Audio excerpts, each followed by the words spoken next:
monetized on YouTube for drinking. Yes. This is Wine Aunt, a show where I talk music and drink wine with my friends to become the most cultured aunt on earth. I'm Aunt Bella, and this is my fabulous friend and roommate, Lily, and she's here to talk to me all about Liz Phair. Okay, I'm really embarrassed. Don't be why are you embarrassed? Don't be embarrassed. I feel really annoying for choosing someone that was like, you know, from the 90s and like, you know, That's the point. People don't really know that much about her right now. That's the point of the show, though. I know, but I could just talk about her a lot because I just really like, she gets me, I get her. Yes. At least I think I do. So, first things first, I need an introduction to this artist. It's gotta be like, whatever you find the most important about them, and you gotta do it in under a minute. I'm lit. You got your Liz Phair sales pitch ready? Yeah, sure. Okay, go. Okay, so Liz Phair is a singer from the 90s. She went to school in Ohio, and right when she graduated, she moved to, I think, like San Francisco, and then she ran out of money, and then she moved back in with her parents, right? And then she just started making music, because I don't really know why. She just, like, was into music, and she was very artsy and smart in that way. And then she basically made all these, like, she made 3 tapes with, like, I don't know the number of songs, but like multiple songs on each tape, and they kind of became popular in like the Chicago music scene / like through tape trading and everything, and that's how she got popular. And then she like, that was like her start, and then she like got signed with a record label, and she re-recorded a lot of the songs, and that's what her main, like, probably the album that people think of most when they think of Liz Phair is Exile in Guyville, and that's like a lot of the songs from the Girly Sounds, which is the name of the tapes. You asked me to go in under a minute. That's why I'm talking so fast. You have 1 second left. You're hey, done. okay. That was awesome. All right, Okay. so my top 10 includes songs that I just like the sound of. Like, lyrically, I might not resonate with, but, like, I really like her tone, and that's what I really, like, connect to. Well, that's what's important about the top 10. It's not necessarily about, like, an objective top 10. It's your top 10. Yeah, it's the ones What that do you I'm connect with most? Totally, like, yeah. All right, first, before we get into the specific songs, I want to share with you, like, my overall thoughts, because Oh, okay. I've heard a few Liz Phair songs from you, like here and there, but other than that, I really don't know. Like, I went into this pretty blind. So my first thought upon listening through your top 10 was, this is soundtrack music, which is exactly what I associate with you. Any music where I'm like, this could be on a soundtrack, this feels like atmospheric, I feel like is Lily music. The second thing was that I feel like a lot of the songs rely, like, sonically very heavily on just guitar. Like, it's very guitar driven. It's just her, which I think works for like the atmospheric nature of her music, but it sometimes was a little monotonous, but mostly it worked. One of my thoughts I also had was, she's like a more depressed, less angry Fiona Apple. Yes, very much so. Yeah. My final thought was, have you ever seen, there's this YouTube video called Dirty Girls. I need to show you this after this. Okay. It's like this lens into, like, some random guy recorded this in the 90s, and it's like a lens into like the riot girl culture, teenage girls in the 90s, and it's so fascinating. It's such like a cool miniature documentary. But the reason I bring it up is because in that movie, in that video, whatever, he uses Liz Phair music. Yeah. And I found that interesting listening through her music, because I wouldn't really consider it riot girl. I don't feel like it really falls into that category, but it really fit that. Yeah. I would definitely say she falls into the category of like what you said, Fiona Apple or Alanis Morissette.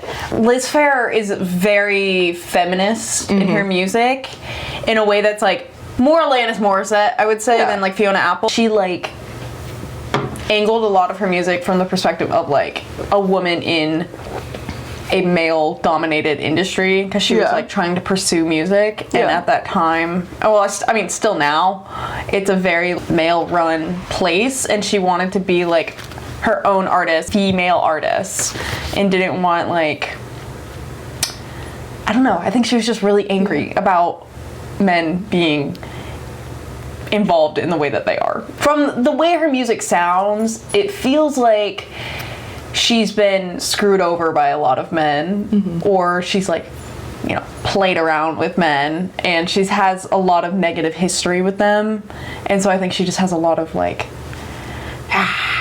towards them. The thing that's interesting about 90s music, like 90s female music in particular, the Riot Girl subgenre has elements of like punk and stuff, so it's not, I feel like she's like a whole different sound sonically, but like you start to realize as you get more into like 90s music that so much of it is like doused in 20th century feminism, which is interesting because I feel like we've kind of reverted in a lot of ways. Like you don't really hear as much, like every major band with like a female lead or like just female artists from the 90s, that like wave and that energy of feminism really hits the music in a big way. There was like a tone that was very popular in the 90s, like very Liz Phair, somber-ish. Well, it's almost like, it's like apathetic. Yeah, it's which is this weird like... Interesting, because it's almost like I care so little about what people think about me that I even sing like that in a way. Yes. If that makes sense, which like is cool. Yeah, and she has a few songs that like kind of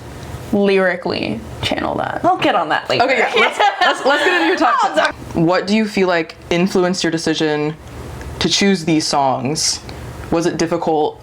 And like, what about these songs? It was kind of difficult because I like a lot of her songs, but it also wasn't because I just chose the ones that I like I really resonate with, and I think that number just kind of ended up being about 10 because you had me pick 10 songs. Well, yes. I think I probably have like 5 or 6 that I was like immediately like, I'm putting that on there, and then I like kind of just went through and I was like, okay, which ones feel the most like I've listened to the most, I'm like drawn to the most, and like So it didn't feel like, I feel like with a lot of people this is going to be a thing. There's going to be songs that they feel like they're tearing a part of their heart out to not include. You know what I mean? Like did you have that struggle, or was it more of a just like, no, these are the ones? She doesn't really have like a huge discography, and one of them is really short. I only have one song in here from there, and then the Girly Sounds and Exile and Guyville have a lot of the same songs because Exile has a lot of like songs from Girly Sounds that are just re-recorded because Girly Sounds was recorded in her like childhood bedroom. So I was gonna ask about that because I saw like Girly Sounds version or whatever.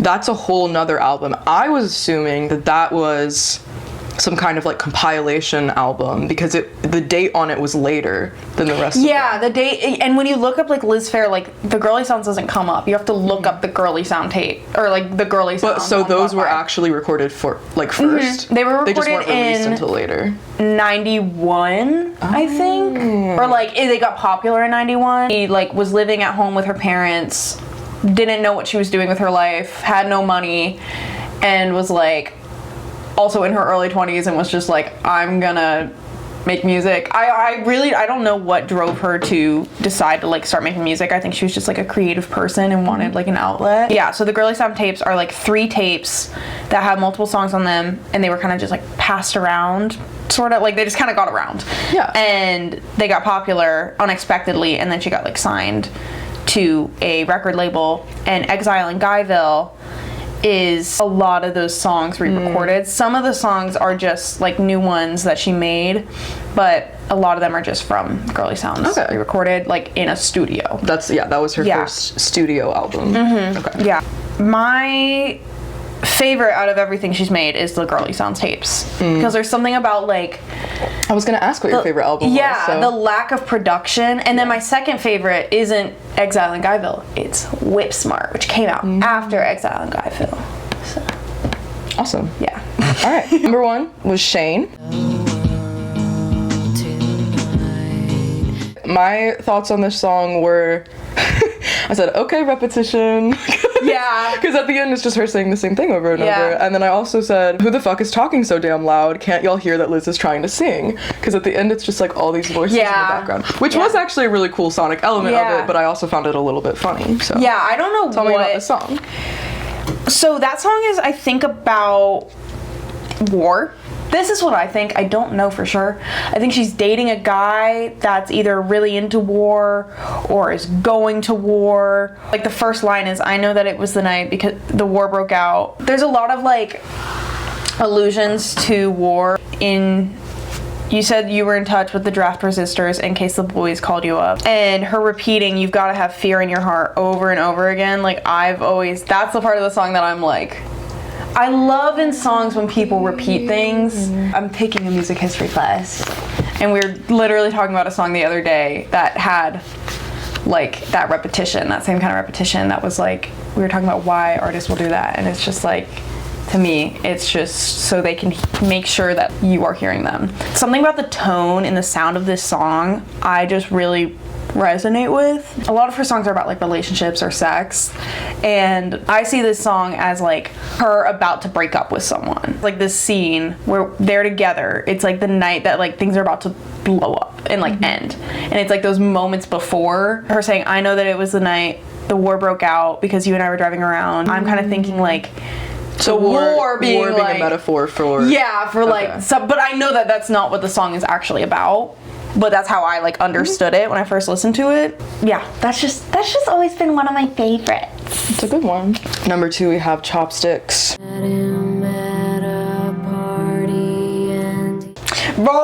No. Hey. I love singing this song so much. Yeah, I was gonna say this one was like, this was the one I recognized the most because this is the one that you loved. You love that way we can fucking watch TV. Yeah, like this song. Okay, guys, I'm not saying that I like relate to it necessarily, but I think it's something that like you don't have to relate to get it. This song is about a guy she met at a party. She's just gonna like planning on hooking up with him. They're driving home. They're talking about kind of this meaningless sex that they're gonna have. They're not talking about how it's meaningless, but she's like thinking about, the tone is very much like, what am I doing? Why am I doing this? Why do I do this to myself? This song is from Whip Smart, which is a later album. This one came out in I think 94 and Girly Sounds came out in 93. Exile and Guyville. Yeah, that one is more about like sex and like kind of taking back her body through actions with men. And, you know, calling sex actions with men. Actions with men. Yes. Exactly. She made that album to sort of reclaim ideas around female sexuality. And so it's kind of like has this attitude of like, I'm gonna fuck whoever I want. I'm gonna blah, blah, blah. And Whip Smart is kind of starting to be a more emotional aspect of that. Again, this is all up to my own interpretation. But Chopsticks is on Whip Smart, the album that talks about sex more emotionally. And it starts with, I met him at a party and he told me how to drive him home. Which I love that line! He told me how to drive him home? Fuck you! Fuck you! Do you guys understand what I'm saying? Yeah. Like, he's telling me how to drive him to his home. But what if she means just like he was telling her directions? I don't care. That's how I mean, maybe. I like that interpretation though. But that's I like that interpretation. Yeah, it could be a double. I don't know. That's how I take it. Like, he told me, like, he's like mansplaining. Like, he's in the passenger seat being like, stop. Like, there's a stop sign. It's turning red. Like, slow down. Oh my god. Yeah. You know, like. Yeah. Grinds my gears. Maybe about sex too. He told me how to drive him home. Maybe. Hey, for the listeners here, we have Avery, our other roommate. Hello. She's here too. She made a good point. I don't know if you could hear. I don't know how much the camera's picking up the non-mic'd people of this. But she made a point that it could also be a metaphor for sex. Yeah, of how to drive him home. That's good. I did not think about that. And then he says, or she says, he said he liked to do it backwards. I said that's just fine with me. Doing it backwards, to me, guys, I'm not saying nothing about myself, okay? I'm saying her, and in general, it's the least like intimate version of sex. Yeah. And yeah, they're not having meaningful. Sorry, I'm talking about sex so much, but I didn't know I was gonna. But I mean, that's like the theme, and even her response being, that's fine with me. Yeah. Not oh yeah, like it's not a joyful. Just kind of like. It's a very apathetic attitude towards sex. And then she says, that way we can fucking watch TV. So you're watching TV while you're having this thing. So you don't even give a damn about the fact that you're having this moment that's supposed to be really like intimate and meaningful for a lot of people. We're just kind of doing something. I don't know, I'm bored. Let me just, I'll go home with this guy, I guess. Also, the line when she says that she told him she knew Julia Roberts, my first thought was me telling people Pharrell is my uncle. Yeah, Pharrell is Bella's uncle. Factual. She did know Julia Roberts when she was 12 at summer camp, though. I looked that up. Oh, so then it's not like... I mean, that could also be a lie. I think that was probably Google AI that told me that. I don't know. But that's the last verse before the last verse. We didn't say anything after that, after she told him that she knew Julia Roberts, which I really like, because it's like her saying that we didn't say anything after that shows that they have no connection, that they have like nothing to talk about. Yeah. Like they have nothing in common, and that they're just gonna go have sex and never see each other again, and it's just kind of like, what's the point a little bit? And then she says, I dropped him off and drove on home because secretly I'm timid.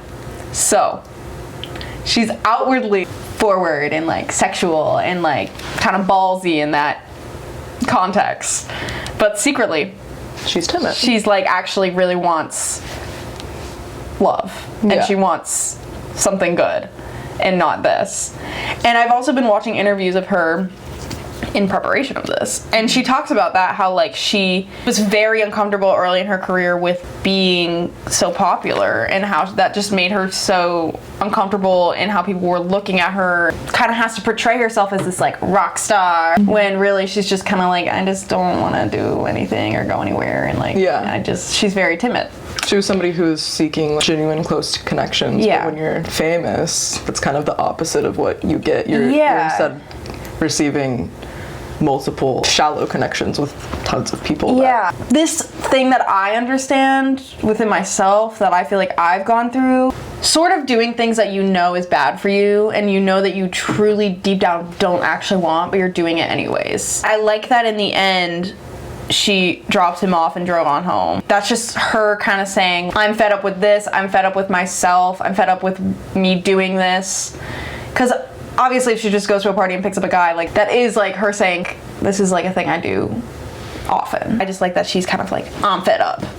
Yeah. So, yeah. Anyways. Sorry. That's only song 2, and that was so long-winded. It's okay. But I love that one. Yeah, that one deserved a proper... And also, okay, one more thing. The way she sings it is so, again, what you were saying, very like, she's very monotone. Yeah. Just she does not care. Also, and I love singing that one. It's just, I met him at a party. And it's so vulgar in a way that's like fun. Number 3, we got Divorce Song. My first thoughts, this is sad. Also, the line, and the license said you had to stick around until I was dead, but if you're tired of looking at my face, I guess I already am. Awful. That line really got me. Yeah. So talk to me about this. That's what I love about her music, is how just blunt she is and direct, and how a lot of her music is about relationships, and how in relationships, you know, y'all know how I am. Okay, I'm very like, I'm getting open on the tube right now, but I'm a realist. Tough cookie to crack. I'm a tough cookie to crack, like very tough. Like who knows if I even can be cracked. Whoa. Pause. Hey, but it's just like, what was I saying?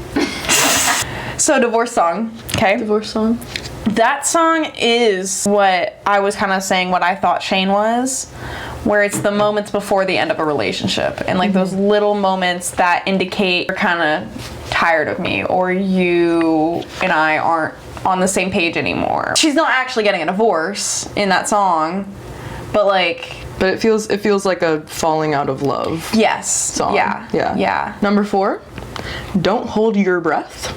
Hold your breath is all one word, which is interesting. I think what's so heartbreaking about that line is the idea, or what is so frustrating about a relationship ending, whatever side of it you're on, and knowing like that person was good, because you can't have this mindset of like, oh, they were awful, they sucked.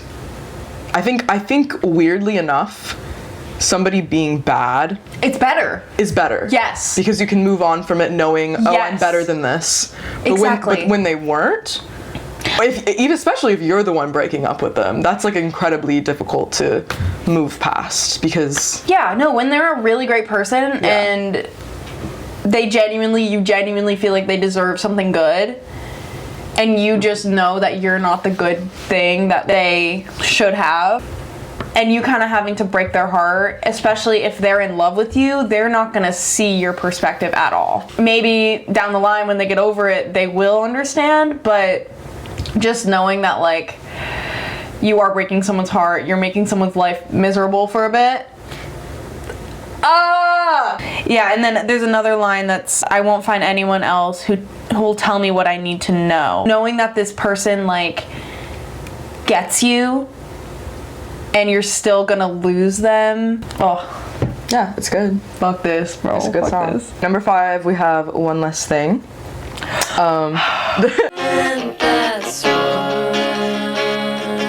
The major takeaway I had from this one was, avoidant attachment. Also, I really liked the guitar on this one. But back to my original point, this idea of having people leave your life and feeling like a sense of relief almost from it, rather than realizing the importance of that person or that thing. And I understand why this music... Yeah! You understand why I understand this music? Yes. This was my favorite song when I was in maybe one of the worst places of my life. And if you listen to the song, you'll like really get why. I could just read out the whole song and just fucking, I'm not gonna do that, but okay, what you said about like avoidant attachment and all these things, I feel like it's the moment where she realizes what she's done. And she has a song that's like that. Or a line in the first verse. It's, I took my dog to the vet today. He gave her a shot and put her away. So she's getting her dog put down. And when I got home and got ready for bed, I realized what I'd done. So she's not even fully like mentally there to realize what she's doing, what she's letting go of. Yeah. And then she says, and that's one less thing on my mind. Yeah. So by getting rid of these like things in her life, these problems, and it sort of is reiterating this idea of like eliminating things in your life in theory makes your life easier because you have less problems, when in reality you're just pushing things away and you're losing things, making you more miserable. Yeah. And that's what this song kind of is her being like, I need to grow up, I need to make a change, I need to figure out my career, which is fine, but she kind of goes about it in a way that's like, I'm gonna leave my boyfriend, my dog is dying, I'm making decisions that I know will make me unhappy, but I'm doing it anyways. And then she says, I left the man I'm in love with behind. I moved to Chicago and told him I'd write. But now when I wake up and I see the wrong face, I realize what I've done. Like, it's this moment of being like, oh my God, I can never have those things that I love so much back. And and it's my fault that they're gone. Yeah. It paints a very vivid picture of this process that I feel like especially avoidant or just like unwell people go through sometimes, where when you actually have something, you're so detached from it, and then you lose that thing, and then you realize, oh, I've lost this thing, and to like settle your nerves, to make you feel better about it, you just say, okay, well, it's something I don't have to worry about anymore. Exactly. And then, but it's interesting though, because I feel like at the end of the song, it kind of comes back around.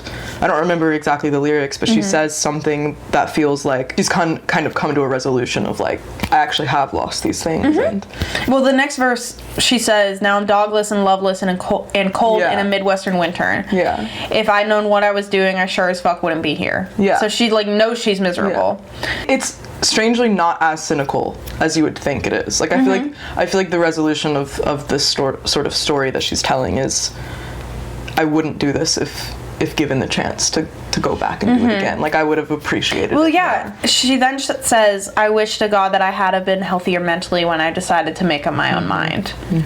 Oh, yeah. Yeah, well, yes. And then this last part, she says, this is the last verse, so this is like the conclusion to this story here. Well, I'm lining up 6 or 7 good jobs, which, my hair's looking great and my friends are all snobs. But I don't have my man, and I don't have my dog, and I don't have very much fun, and that's one less thing on my mind. So she's saying she's doing what she thinks she's supposed to do, and she's miserable. You know? And it's just, the thing I love about this song and this whole album is it was like made during a time in her life that was like, that everyone goes through, of like, what the fuck am I doing? Like, what do I do with myself? Especially like at our age, we're 21, seniors in college. It's kind of like, I'm relating to this now, but in a year? In 2 years? Oh my god. Polyester Bride. You wanna be a polyester bride. I kind of feel like you would like this one. I did like Yeah. it. I actually did. I really enjoyed this one.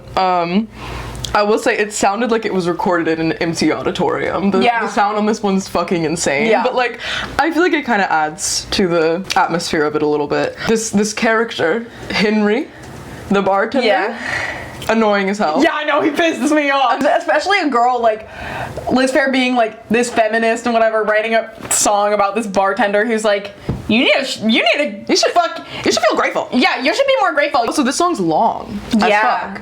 But it honestly didn't feel like it dragged on that long, which I feel like is impressive. Like, if you're able to make a 7+ minute song not feel 7 minutes. 7 minutes, because I think she's telling a story. She's going through this sort of like relationship that she has with this person in her life, with life in general. Even the title, Polyester Bride, like having, because I think the whole concept is sort of, maybe Henry is a specific person, or maybe Henry is just sort of a metaphor for expectations put on her, put on women, put on whatever, where it's like, shut up, be happy, be content with what you have kind of mentality. And I think like the Polyester Bride metaphor is interesting because it's almost like, oh, like, go get married, do what's expected of you, be happy, be grateful for what you have. But then at the end of the day, it's all like a facade. You're wearing this crinkly, uncomfortable polyester dress, and you're unhappy, but you're doing this because it looks correct, or it's what's expected of you. I feel like that's like a theme that she talks about a lot. I understand what you're saying with the bartender, because I agree with you that he's like kind of snotty. I also think it's kind of this moment of her sitting in her self-pity. Yes, yeah. And being like, when. Yeah. And him being like, you need to shut up and grow up. I think it's like a combo of both of our thoughts here. No, I saw both sides of it too as well. Yeah. He still pisses me off. Yeah. Henry's annoying as shit.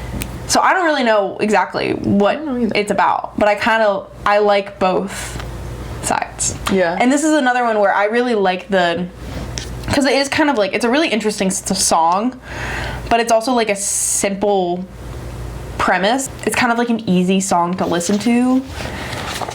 And I also like the beginning. Like, oh yeah, the right radio now, here's introduction. Lo-fi. Yeah. I think it's just one that I like the sound a lot. Perfect world. Cool, tall, vulnerable, and lush.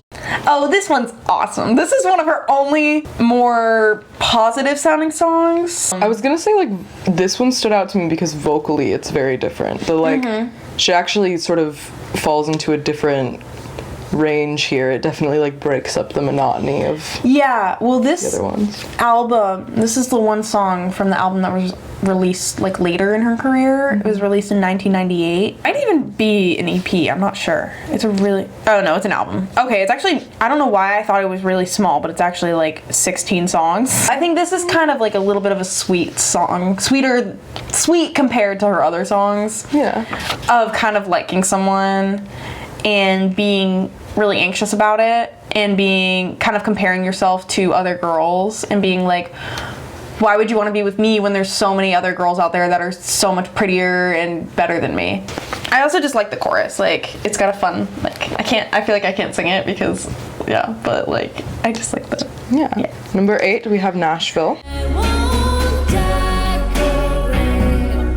Yes, yes. I felt like this one also had kind of a slightly different vocal than the other ones. I think she does a repetition thing again at the end of this Yes. one. And it almost sounds like there's like a little bit of a harmony going on, and it almost sounds like there's like a male vocal there, but I wasn't sure, which I thought was interesting. Who is that man?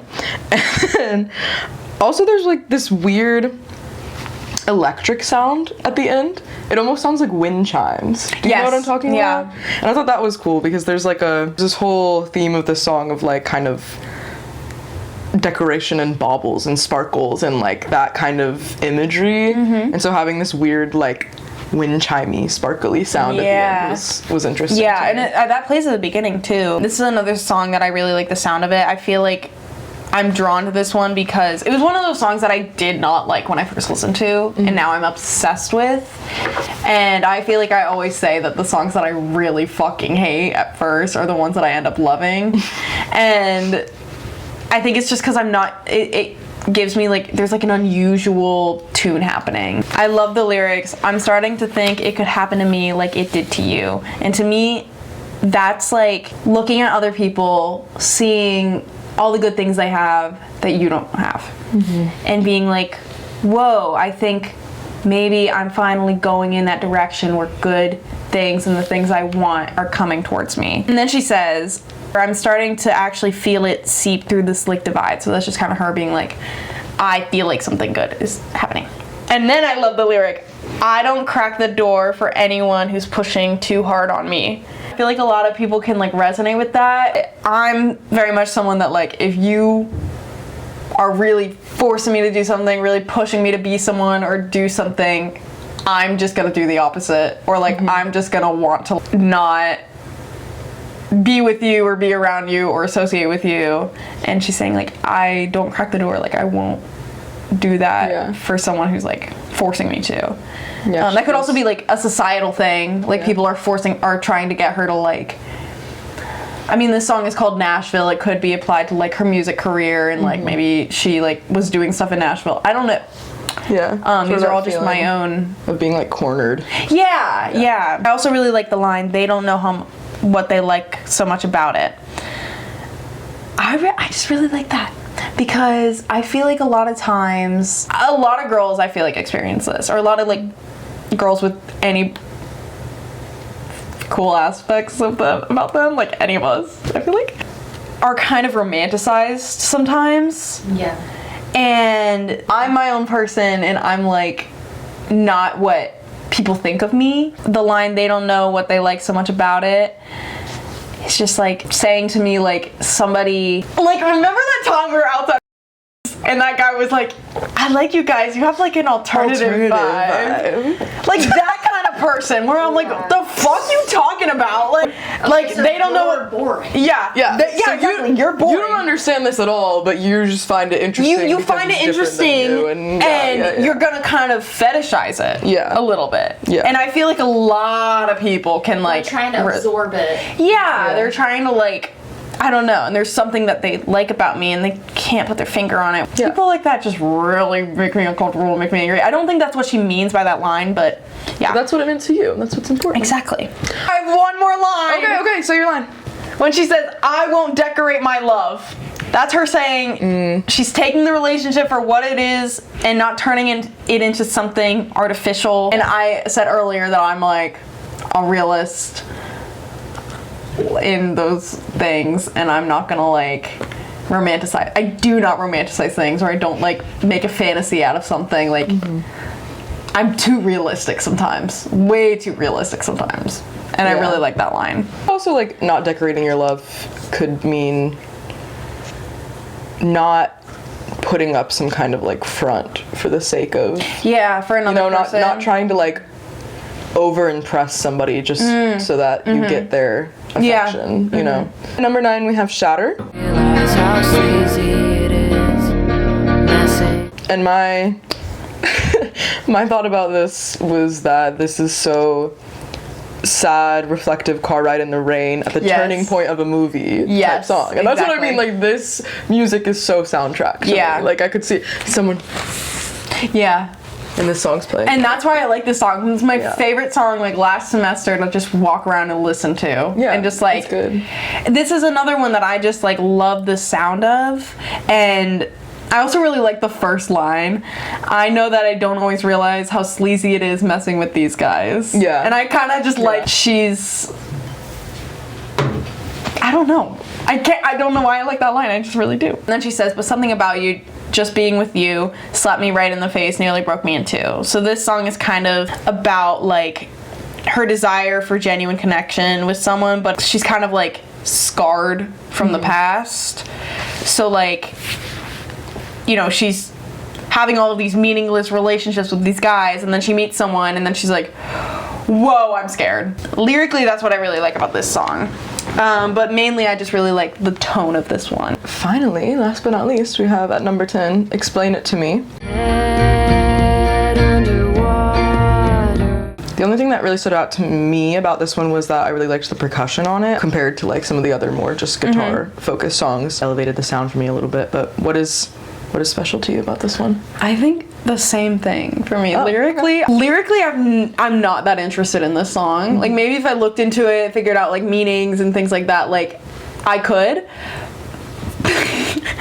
Just spilled wine on myself. Don't mind. Same thing with Shatter, where I would just like put my headphones in and just walk around. That's how a lot of songs from Exile and Guyville are, because Shatter and Explain It to Me are the only ones here that are from Exile. And I like them for their atmospheric sound because they're more produced versus like girly sounds kind of rely on lyrically, because you said like them are guitar heavy, and I feel like that's probably just the only instrument She had was access literally to. just playing her guitar and recording it. Yeah. And like maybe she could have gotten some drum, like some percussion, like I don't know, but I mean they're self-recorded, and I think that's also, I think I agree with you, like a lot of them kind of sound the same, but I think I've also just listened to her so much that I'm like, well, yay, our top 10. yes, we got through it. Yes. Frankie! What's her worst song? Oh my god. Okay, so later in her career, she was like, she kind of like was really popular in the 90s. And then she kind of fell off.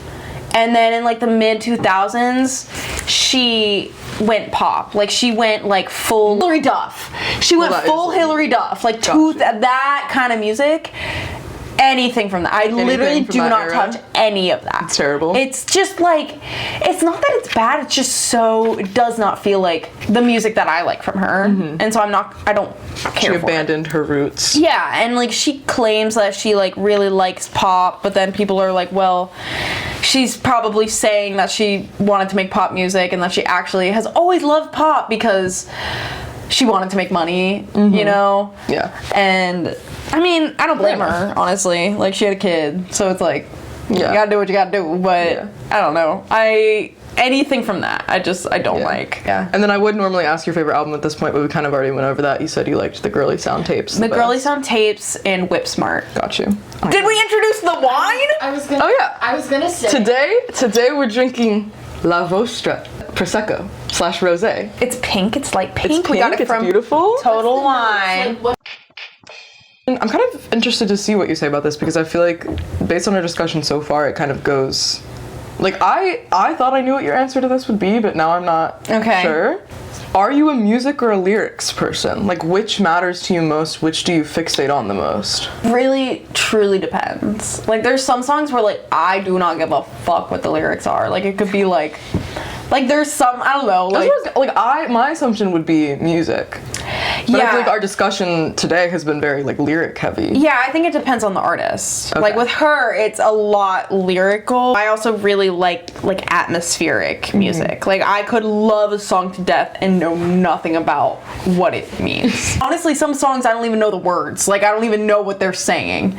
And I'm like, this is my favorite song ever. Like, this is the best song ever. Yeah. So, I think So I feel like probably you're more of a music. But lyrics, yeah, but like, lyrics do, when they matter, they matter. Yeah. And that's why I chose Liz Phair. Let me, hold on, I had to burp. Let me rephrase. You had a burp? Yeah. I've never heard you burp. Y'all burp It's a me? silent burp. Oh, I don't do it out loud. Yeah. Like you. Unlike some people. Interpret this the way that you want. With Liz Phair, What niche do you feel like she fills for you? Is it like a matter of genre? Is it a matter of feeling, of atmosphere? Feeling, whatever? I think, because there's this part of me that's very miserable. I feel like I have yet to find someone miserable in the way that I am. And honestly, I don't want to meet someone as miserable as me. So I think it's nice to hear someone, like, I really, really resonate with so much of what she says. And it's really nice to hear someone say those words. Because, like, it can be very lonely to feel misunderstood. You know? So, like, I think that's, like, what she fulfills in me. It's just this, like, thank you for saying that. Thank you. I feel heard, you know? It's feeling, it's relatability. Yeah. Do you feel like there are any other artists that fulfill that same niche for you? Yes. But not the same feeling. But I have, like, the similar, like, oh my god, I feel so connected to you with a few other artists. Do you feel like what other artists would you, if someone came up to you and they were like, I love Liz Phair, what other artists would you recommend to them? I'm gonna have to look at, like, my Spotify real quick. Okay, Juliana Hatfield. It would have to be other 90s artists. Okay. Because, like, her sound is very 90s. Yeah. So I would probably say, like, the basics, like what we were saying earlier of Fiona Apple and Alanis Morissette. Juliana Hatfield. I feel like she has a few songs that I just don't know that much about her. I just know a few songs from her. Well, you don't have to know this artist.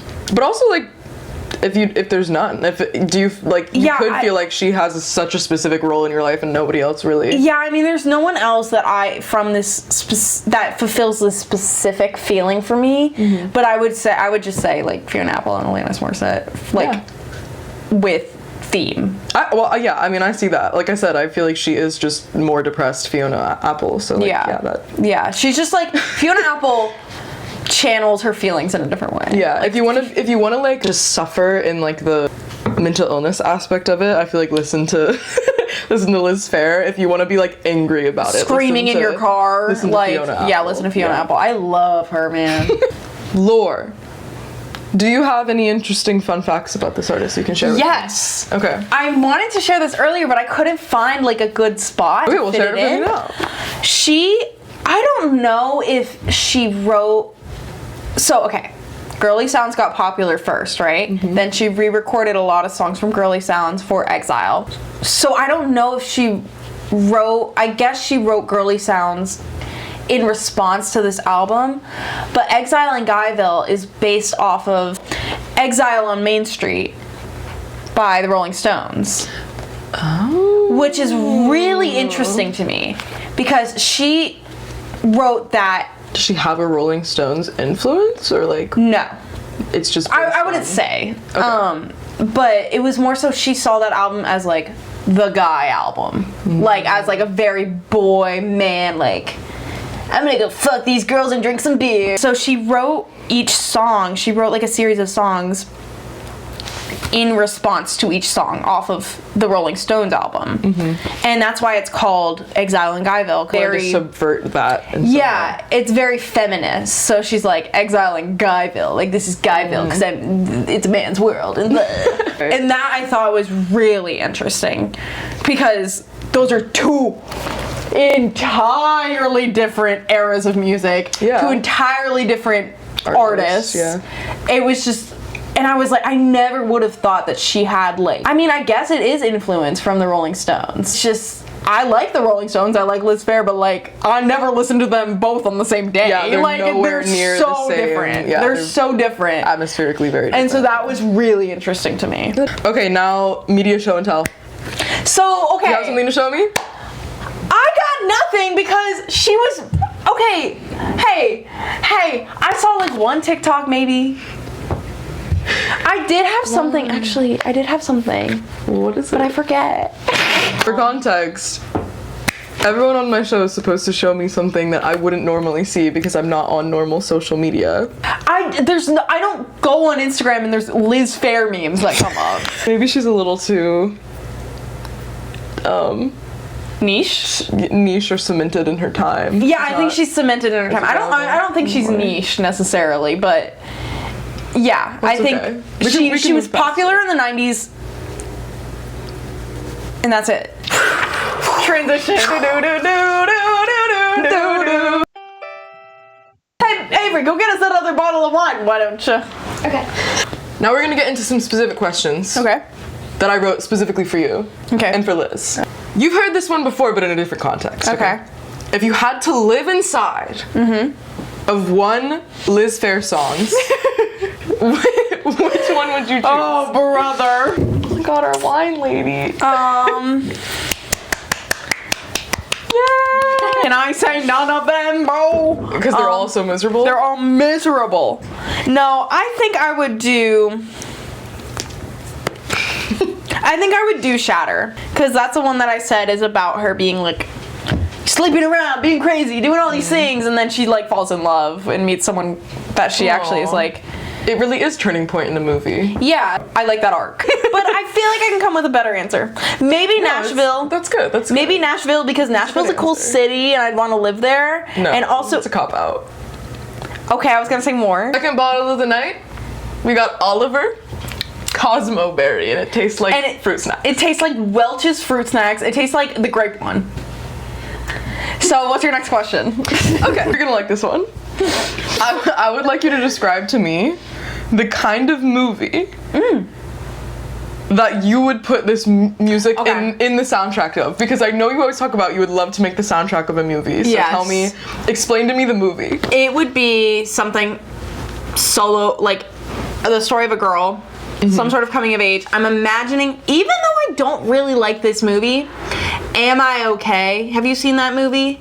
It's that Dakota Johnson movie where she's like, I'm a lesbian and I didn't A know. later in life lesbian. She figures it out about herself pretty late. Okay. Yeah. In her 30s. But like, I don't want that to be the story that she's a lesbian. I just think it would be a story similar to that where it's like the primary subject is a woman and there's very little men in it. And I'm not saying that in like, I want to make a movie with no men because the patriarchy. It's just kind of like, it feels wrong to like make a movie with all Liz Phair music and include like men in a positive light. It's gotta be evil man movie. Yeah. Understood. But I don't want that to be the basis of the movie. It's like, men are evil.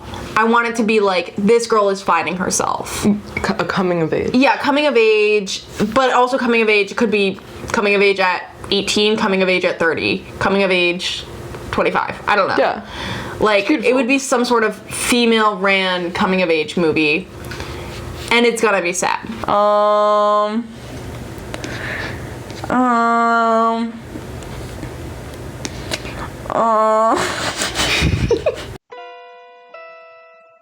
And normally I would ask like if you'd seen this person live, but I'm pretty sure this person hasn't been.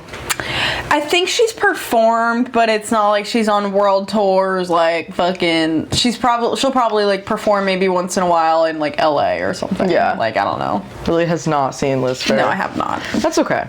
I think it's just fun to talk about live music. What is your favorite show you've ever been to? Claro Sling Show. Because the way that was in 2022. So not the one we saw together. No. But that was a good show. But the way she like had her instrumentals live, because she has really great instrumentals on that album, just the way she did it live was really magical. The way she did that live. And I also haven't gone to a shit ton of concerts. We don't really, like, I'm kind of just poor. Sure. Yeah, Claro. And I saw that with Acadia, and that was the most magical, and I love Acadia. And today's cool. Hey, we need to put this in the video. Make sure you put this in the video. Okay. Today is Cool Kids Day, January 17th. Me and my best friend in middle school made up a holiday called Cool Kids Day on January 17th, and today is Cool Kids Day. And I'm saying this in honor of her. Cool Kids Day. I love her to bits and pieces. I love you, Acadia. We love you, Happy Acadia. Cool Kids Day. Yeah, Bella knows her. Happy Cool Kids Day. She's amazing. She's the It's best. Cool Kids Day because I'm becoming cooler for the kids of the future, aka Facts. my nephews. Fog. That's good. Facts on Perfect. God. Facts on God. On God. Fog. Facts on God. Bro. There's a fog Fog. rolling in. Facts on God. Facts on God. Two animals in our house at the same time because they're not gay. Now, we're nearing the end, Lily. Our Why are you beautiful smiling? discussion. You're done talking. You're fed up with fucking talking to me, boy? We're nearing the end. Like the end of our discussion. I know. We're near But it. I'll come on again because You will come on again. I'll make you talk about because- someone else. I'll talk about. Can I talk about like Gravity Falls or some shit? Like, No. Maybe we'll see one day. yeah, maybe one day. You don't got another artist you can can't you come on here and talk to me about like fucking like you gotta talk to me about the fuck ass ones. Fuck ass ones? What do you Yeah, like the fuck ass pretentious ones. Can we talk about like Oasis or something? mean? I'll talk about my favorite Oasis songs. Yep. Good. Oasis is not pretentious, but also it's just like annoying if you're an Oasis fan. exactly. And I am an Oasis fan, and I know I'm annoying, and that's just how it is. Like I've accepted. I put Don't Look Back in Anger on a playlist, It's so a I've great just been song. listening to that so much lately. I'll send you my favorites. All right, what's the next question? Okay. All right. These are the most important questions Okay. of the entire show. Okay. These are what make why not. I feel like this is an interesting question because I feel like this artist not being a contemporary artist, it's kind of already within question, but like as far as longevity goes, do you see this artist still having relevance in 10 to 15 years when my nephews might actually like see this video or listen to the music that I share with them? I think so. I think you would have to have a girl nephew, which you're not on A track. girl nephew? A niece? Yeah. Well, yeah. That's literally that. What is that tweet? I'm like, if a girl was an I'm like, uncle. if a girl was an uncle, Yeah. yeah. No, if you had a niece, I think yes. And if she was like a very specific type of person. Why can't a boy listen to her? Because Do you think there's they no have relevance nothing to relate men? to. There's no relevance. So, What? I think a man could learn from listening to some Liz Phair. No. That's like a man listening to Fiona Apple, and that pisses me off. If you're a man and you listen to Fiona Apple, I don't hate you, but just like we need to talk. I need to know your intentions. much. I'm saying that in the least pretentious way possible. Right. I know I have crumbs on my lips from those damn goldfish we were eating. And then lastly, what is a song? Okay, I'm gonna ask for two from my guest, okay? So one song from the artist we've talked about today that you feel like is just really relevant to you, that's special to you. And then another song that you've just been listening to lately, it doesn't have to be this artist, that has just been inspiring to you or relevant to you or that you really like right now. It can be anything. Okay, One Less Thing by Liz Phair. Okay, one last thing. I think for right now, a year ago, and years in the future, very relevant to my life. I just really resonate with. Does the song have to be relevant like right now, or just like, is it like... No, just to you. Is it just... Relevant to you. Yeah, but is it something that like I resonate with for like, I really connect with for like a long time? Just something that right now you're resonating with. Could just be a song you're listening to a lot right now. Just Don't Know Why is always a song that I'm always listening Nora? Nora, Don't but Know Why? one song that is like on my playlist, like the most recent one that I really like is Nebraska by Bruce Springsteen. Okay, we'll choose one. I think I gotta pick Nora. That's just Okay. timeless. So we got One Last Thing, Liz Phair, Don't Know Why, Nora Jones. Yeah. And I'm gonna add to our playlist today, Punk Rocky by A$AP Rocky. Okay, do your thing. Because it just came out and it's really good. Do your thing. And I've been listening to it a lot. Yeah. And I think it's good. But and like you have like such a broad scope of music. And that's why I love doing this. I know, and it makes me really happy because people like me piss me off where I have like a like preconceived notion about specific like artists that I'm like, oh, I'm not gonna like that. I'm not gonna listen to that. But it's like, girl, shut up. Listen to the fucking music. And Yeah. I feel like I listen to a lot of different groups, but like I'm not like I haven't listened to the new A$AP Rocky album. And it's like, why? I'm a fucking loser. No, you're not a loser. Yeah, I shouldn't say that about myself. I shouldn't talk bad about myself. You're awesome, and you know so much about Liz Phair, and I love it. I know a lot about Liz Phair, but I know nothing about A$AP Rocky's new album. But that's okay. gonna change soon. But Punk Rocky, I'm gonna add it to the playlist. It's really good. I like that it's a little bit. It doesn't even really feel like rap. It's but it's got like a little bit of a punk drum beat. Is that the album or a song? That's a song Okay. from the album. It was a single though. It was the first single. It's got a little bit of like a punky drum beat. It's got a little bit of like an atmospheric weirdness about it, and it's just. I like it. It's good. Punk Rocky. Thank you, Lily, for your wisdom Oh, of course, anytime. and your cultural value to me. I'm always willing to share my endless amount of wisdom. Thank you. Can I just mention? Yeah. This feels really important to me off of my however many glasses of wine right now. I was saying earlier how Liz Phair really touches something in my soul and it really makes me feel connected to, just makes me feel heard. I feel the same way, but in a different mood, in a different tone, with Wilco. I've been wanting to listen to Wilco. Everyone's been talking about Wilco recently, I feel like. Really? Yes, that I've there's heard. just something about his voice, like Jeff Tweedy's voice, that reminds me of my childhood. And that like reminds me of my childhood home in like the 2000s. And I mean, he was in like Wilco's like 2000s, but like I just really resonate with him. That's a positive. I mean, there's some sad songs in there. Jeff Tweedy doesn't have the most positive history. You heard it here, folks. Check out Wilco. I'll be checking Yeah, them the very out too. not well-known band. Wilco. This has been Why Not? Why not? Why not? Why not? Why not? Yes! Hey, why not? Hey, why not? Why not? Why not? Why not? Why not? Listen to more music, drink more wine, culture the youth. But don't do it excessively. Do it responsibly. Do it responsibly. We're Yes. 21. Just be responsible. Hey, stay safe. And I want you to be okay. And I want you to stay safe. And please, just like, please, I'm begging you. Like, hey, it's important. Be safe, okay? but also like have fun. Have fun, but be safe. It's really important. Yeah. I love you. Goodbye. Yeah!